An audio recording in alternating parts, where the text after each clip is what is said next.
Salam Bapak Ibu dan Saudara yang dikasihi Tuhan. Senang sekali kita masih bisa bertemu kembali dalam ibadah online ini. Kiranya ibadah kita dikenan Tuhan, ibadah kita memuliakan Tuhan, dan kita memperoleh berkat lewat ibadah ini. Mari sebelum kita mendengarkan firman Tuhan, kita akan berdoa terlebih dahulu.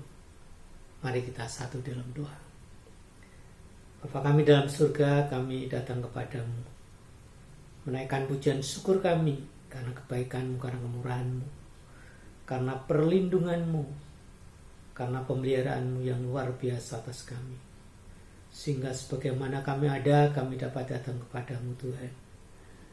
Berbicara kepada kami siap untuk mendengar. Sampaikan pesan-Mu, sampaikan isi hati-Mu Tuhan.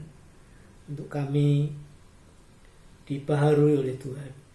Untuk kami dibentuk oleh Tuhan. Untuk kami disempurnakan oleh Tuhan.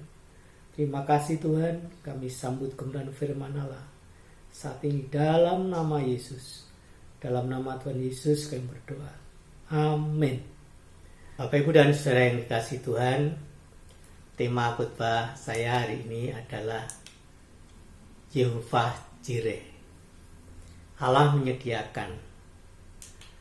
Yehovah Jireh artinya Allah menyediakan. Dia menyediakan roti untuk kita makan. Dia menyediakan benih untuk kita tabur. Jadi bagian untuk kita makan, Tuhan sediakan. Bagian untuk menabur, untuk investasi ke depan, Tuhan sediakan. Di 2 Korintus pasal 9, ayat 10 dan 11 menyatakan demikian. Ia yang menyediakan benih bagi penabur dan roti untuk dimakan. Ia juga yang akan menyediakan benih bagi kamu dan melipat gandakannya dan menumbuhkan buah-buah kebenaranmu. Kamu akan diperkaya dalam segala macam kemurahan hati yang membangkitkan syukur kepada Allah oleh karena kami. Bapak Ibu dan Saudara yang dikasihi Tuhan, Tuhan menyediakan makan buat kita. Tapi di sisi lain Tuhan juga menyediakan benih untuk kita tabur, untuk kita mengalami pelipat gandaan dalam kehidupan kita. Saudaraku yang dikasihi Tuhan, menaburlah dalam keadaan apapun. Menaburlah dalam segala keadaan. Mazmur 126 ayat 5 katakan, orang-orang yang menabur dengan mencucurkan air mata akan menuai dengan sorak-sorai. Ayat 6, orang yang berjalan maju dengan menangis sambil menabur benih pasti pulang dengan sorak-sorai sambil membawa berkas-berkasnya. Orang-orang yang menabur dengan mencucurkan air mata akan menuai dengan sorak-sorai. Saudaraku yang dikasihi Tuhan, Alkitab mengajarkan kepada kita dalam keadaan apapun, dalam keadaan susah sekalipun, jangan sampai kita tidak menaburkan benih. Karena ketika kita menabur, kita ada harapan untuk menuai di kemudian hari. Kalau tidak ada taburan, maka tidak ada tuaian. Menaburlah dengan harapan. Ishak dia menabur di Kejadian pasal 26 ayat 12 dan 13.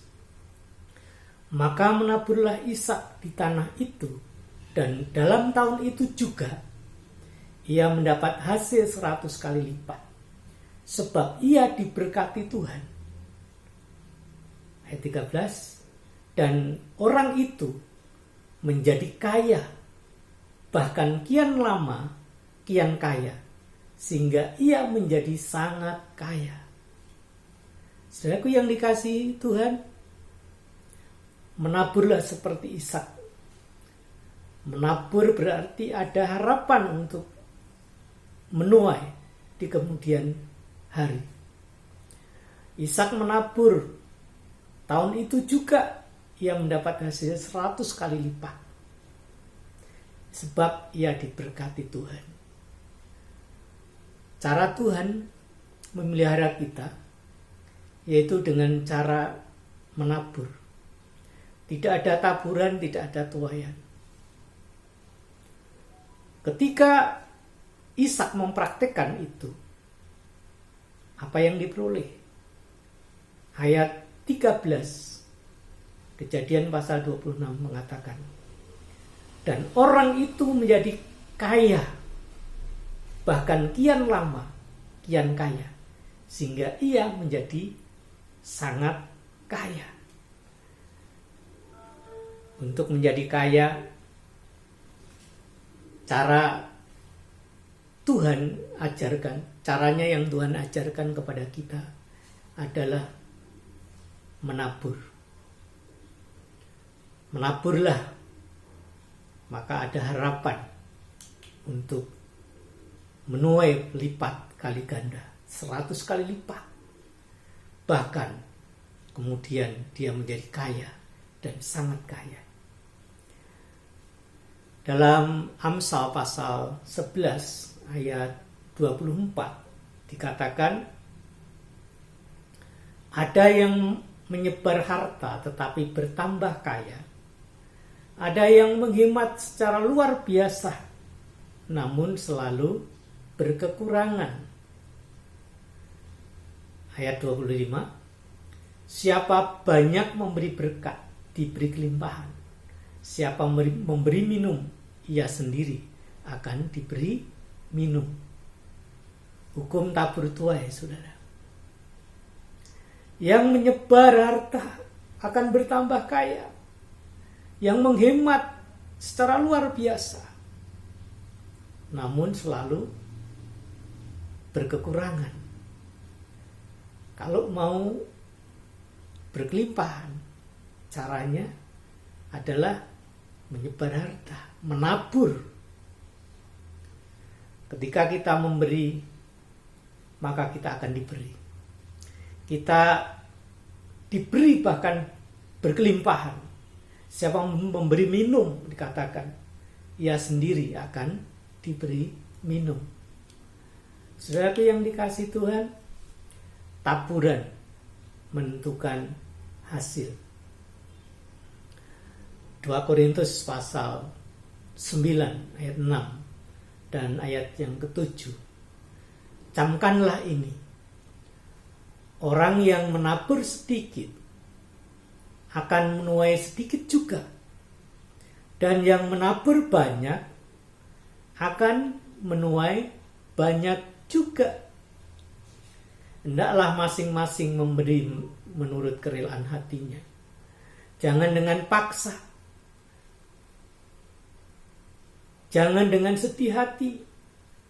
Atau karena paksaan. Sebab Allah memberkati orang yang memberi dengan sukacita. Bapak, Ibu, dan Saudara yang dikasihi Tuhan, camkanlah ini kata firman Tuhan. Orang yang menabur sedikit akan menuai sedikit. Orang yang menabur banyak akan menuai banyak. Kita harus rela hati. Dengan kerelaan hati kita menabur. Jangan dengan sedih hati. Jangan dengan paksaan, karena terpaksa. Atau karena orang lain menabur, maka saya menabur. Tapi dengan kesadaran sendiri bahwa kalau saya menabur, maka saya akan menuai. Karena orang yang menabur sedikit akan menuai sedikit. Orang yang menabur banyak akan menuai banyak. Banyak-banyaklah kita menabur. Sebab tanpa menabur, kita tidak akan pernah menuai. Saudaraku yang dikasihi Tuhan,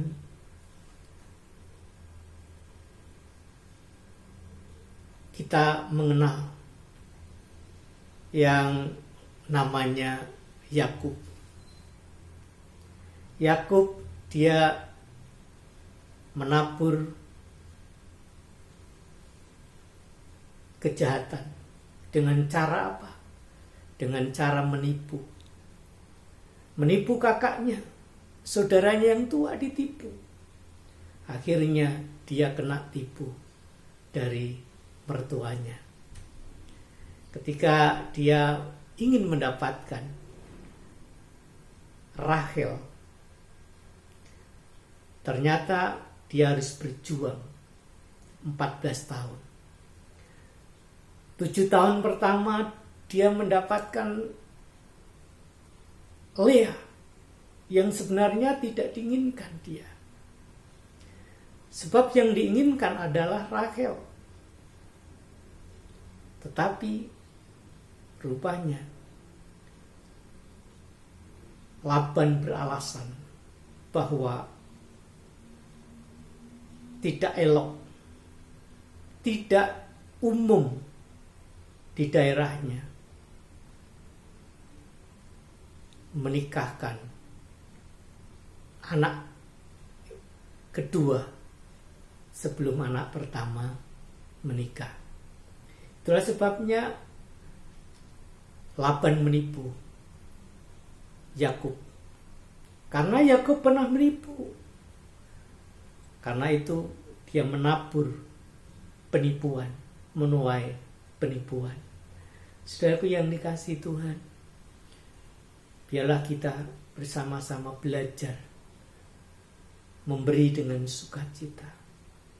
Belajar menabur walaupun sulit, walaupun kita sendiri dalam kesulitan, tetaplah menabur. Sebab dengan menabur kita akan menuai. Tuhan memberkati kita. Amin.